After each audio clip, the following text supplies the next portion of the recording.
As children, we are surrounded with opportunities to let our creative juices flow. The toys we played with, the games we enjoyed, and even the shaped pasta we ate allowed our minds to wander and imagine. But as we grow into young adults, leaving coloring books and alphabet soup behind, it becomes harder and harder to keep a creative outlet. We are bred to compete. Win this, get the highest grade in that. Will this look good on my college resume? With our tunnel vision fixed on being the best, we can lose ourselves. Yes, of course, grades are important, but so is figuring out who you are. And that is why the arts must stay in schools. They provide an escape from the struggles and the hardships of school and just getting things right, and provide an escape from the uncertainties of school as well as the uncertainties of life. I can vividly remember halfway through my sophomore year, waking up every morning feeling like I had a rock in my stomach and a knot in my throat. I was struggling to pass math, midterms were ever so close, the cold weather was racking on my nerves, and I was having issues with the love life. If I had a dime for every time I told myself, Elyse, one day you're going to look back on this and laugh at how stupid you're being, I'd be a millionaire. But trying to suppress my feelings only made me bitter. I am a teenager. And naturally, I'm not going to have as much wisdom now as I will down the road. So trying to hold back how I felt only made things worse. And I played the part of prisoner and warden at the same time. Along with everything else, I was also participating in the school play, The Crucible by Arthur Miller. I must admit, practices at times were definitely difficult, especially when I thought of all the homework I had to do when I got home. But looking back, they saved me. I was able to go stand on a stage for 2 hours every day after school and act out the part of Elizabeth Proctor and indirectly vent my stress and my worries to anybody who just happened to be sitting in rehearsal. I was able to have the perfect reason to feel how I was feeling. I could embrace my emotions because the character of Elizabeth Proctor called for a tired, stressed character. Having this escape in school definitely increased my performance in class. I was able to focus more. I was no longer a ticking time bomb waiting to have an emotional breakdown. And having the opportunity to escape into a character was almost like Febrezing my life. Now, how do you ask? Well, they always say how Febreze eliminates odors, not just covers them. And that is what the arts do for me. They eliminate my worries and stress, not just temporarily hide them. You see, the arts are all about people. For centuries in theater, plays and musicals have illustrated complex relationships within people. And Shakespeare, who died hundreds of years ago, has written pieces of art that have withstood the sands of time and are still around today because they are relatable, even in the 21st century. I would like to share with you an excerpt from one of the monologues he wrote for the character Helena in A Midsummer Night's Dream. She struggles with feelings of jealousy, and she struggles with a broken heart, feelings I'm sure all of us can relate to. Oh, I'm out of breath in this fond chase. The more I pray, the lesser is my grace. Happy is Hermia, wherever she lies, for she hath blessed and attractive eyes. How came her eyes so bright? Not with salt tears, if so my eyes are oftener washed than hers. No, no, I am as ugly as a bear. For beasts that do meet me run away for fear, therefore no marvel, though Demetrius do as a monster and fly my presence thus.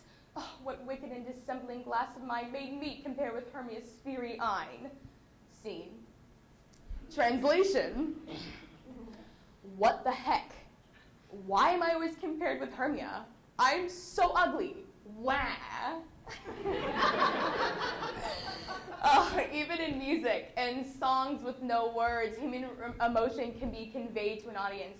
For example, in the concert band piece In Heaven's Air by Samuel Hazo, a musical phrase is repeated 3 times before the song is continued being played. And this is to represent when a person tries to say something. something so profound or deep or personal that it takes them 3 times to get it out, 3 times to get it right, or even 3 times to get the courage to continue on with what they're trying so hard to say. And as humans being so prone to mistakes, we can understand this. And let's not forget about dance. Upon talking to one of my fellow classmates about her experience with dance, she explained to me that, like theater for me, dance is an escape from reality for her.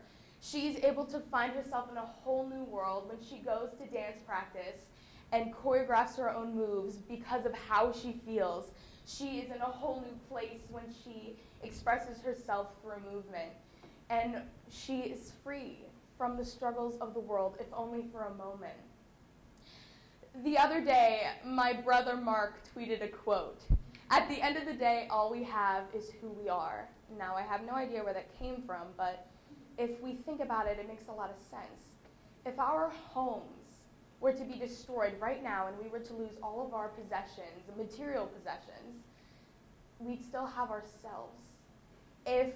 When we die, people are going to remember us for who we were as a person, not the grade we got in biology. And that's the most important thing, who we are.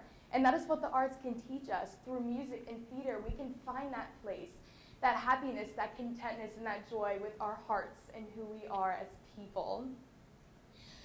Now, I know what you must be thinking. Sure, the arts seem fun, but how exactly can they help for the future? Well, the arts can help immensely in the job market. I've stressed before that the arts can help us find ourselves. Well, according to Paul Boynton, author of 6 Ways to Get a Job, the #1 mistake people make in job interviews is failing to be themselves. And the arts can help us do that. They can help us find ourselves so we can walk into that interview feeling confident in who we are. Also,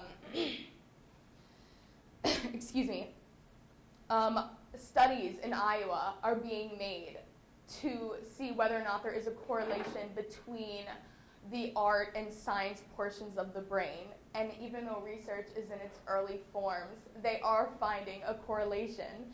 And because we are cutting arts and theater programs throughout the schools all over the country, we are failing to achieve the highest level of education. Fun fact, did you know that during the Renaissance period, both the artistic and scientific portions of the brain were considered one? Think about it. Historical figures like Michelangelo and Da Vinci were men of both continuums. They were inventors and sculptors, poets and painters. They had it all going for them, and they made a difference. Charles Darwin made scientific discoveries to study the beauty and splendor of nature. Once again, having both of these wonderful parts of the world, the sciences and the arts put together, that is where we will achieve the highest level of knowledge.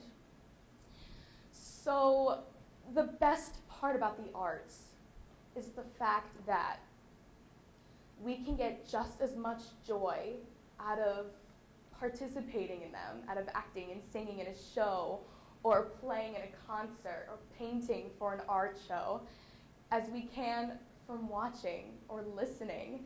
How many of us like to listen to music in our free time, or when we do our homework? And how many of us maybe enjoy a performance every once in a while?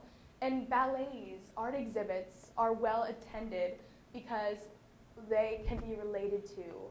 Art and music can speak to an audience as well as be embodied by its creator.